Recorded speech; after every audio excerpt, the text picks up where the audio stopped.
Hello friends, आज की story बहुत इंटरेस्टिंग है। चलो स्टोरी स्टार्ट करते हैं।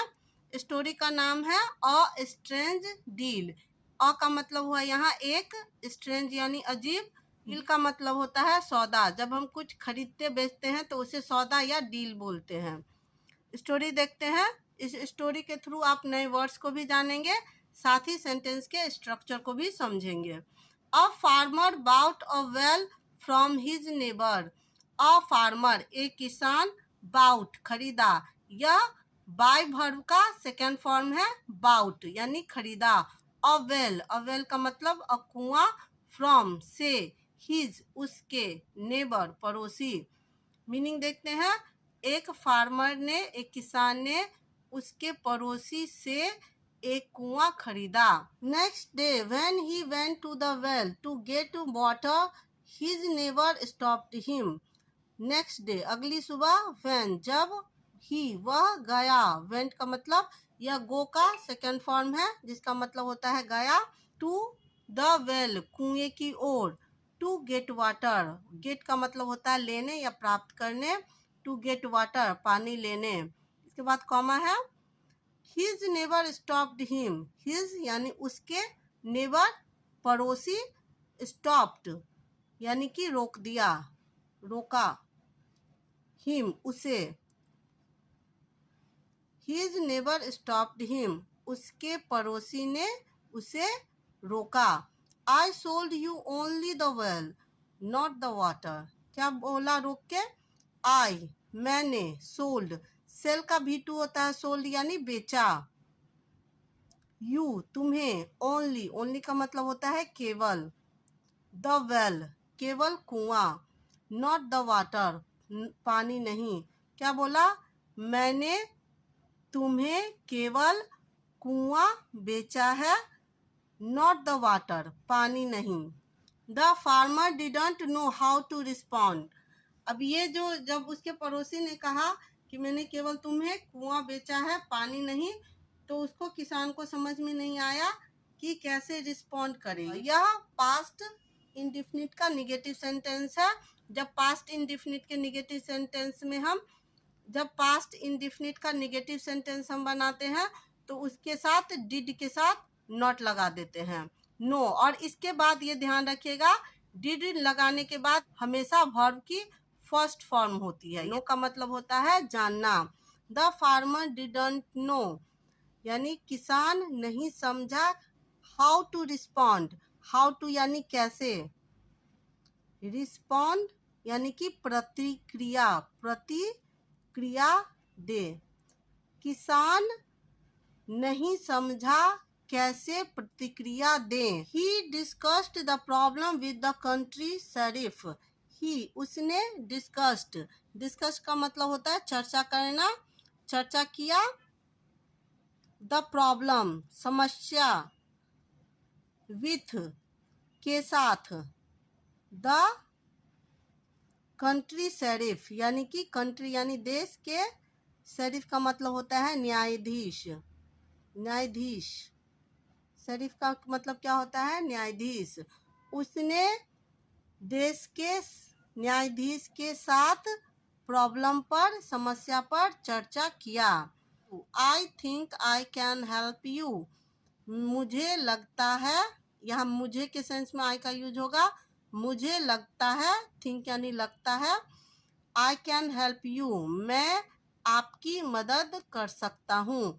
जब हम कुछ कर सकते हैं, कैपेबिलिटी की बात होती है, तो वहाँ हम मॉडल वर्ब कैन का यूज कर सकते हैं।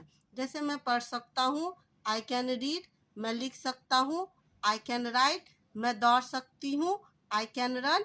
इस तरह से आप खुद से भी सेंटेंस बना के प्रैक्टिस कर सकते हैं। ही सेड, उसने कहा। किसने कहा? न्यायाधीश ने कहा, शरीफ ने कहा। The farmer and the sheriff went to the neighbor's house the next morning. The farmer किसान, and और the sheriff न्यायाधीश, went जो है गो वर्ब का सेकेंड फॉर्म है जिसका मतलब होता है गए। टू द के यहाँ, टू जब किसी के यहाँ जाते हैं तो टू लगा के हम यूज करते हैं। To the neighbour's house, neighbour's house यानी पड़ोसी के घर, पड़ोसी के घर। द नेक्स्ट मॉर्निंग, अगली सुबह, अगली सुबह। पूरे सेंटेंस की मीनिंग को देखते हैं।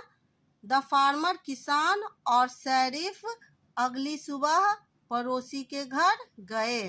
You sold a well to this man a few days back, said the Sharif.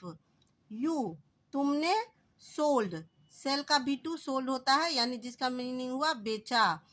A well, एक कुआं। टू दिस मैन, इस आदमी को। टू दिस मैन का मीनिंग हुआ इस आदमी को। अ फ्यू डेज बैक, कुछ दिनों पहले। अ फ्यू मतलब यानी कुछ, डेज दिनों, बैक पहले। पूरे सेंटेंस के मीनिंग को देखते हैं। यू सोल्ड अ वेल, तुमने बेचा है एक कुआं इस आदमी को कुछ दिनों पहले। सेड द शरीफ, शरीफ ने यानी कि न्यायाधीश ने कहा। From what this man told me, what क्या, दिस मैन इस आदमी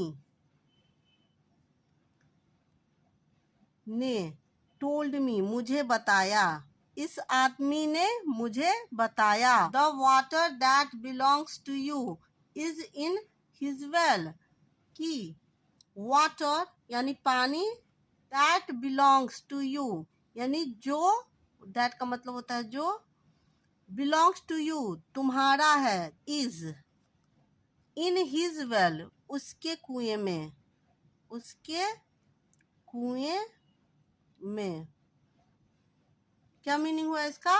the water that belong to you in his well, इसके कुएं में जो पानी है वह तुम्हारा है।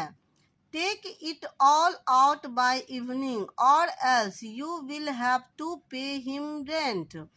टेक इट ऑल यानी कि पूरी तरह से इसे बाहर निकाल लो, बाय इवनिंग शाम तक, और एल्स का मतलब होता है वरना, वरना यू तुम्हें, विल हैव टू करना पड़ेगा, विल हैव टू का मतलब होता है करना पड़ेगा, पे हिम रेंट तुम्हें उसे किराया देना पड़ेगा।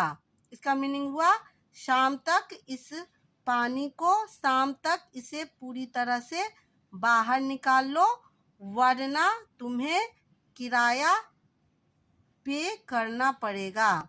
The neighbour was embarrassed, neighbour पड़ोसी,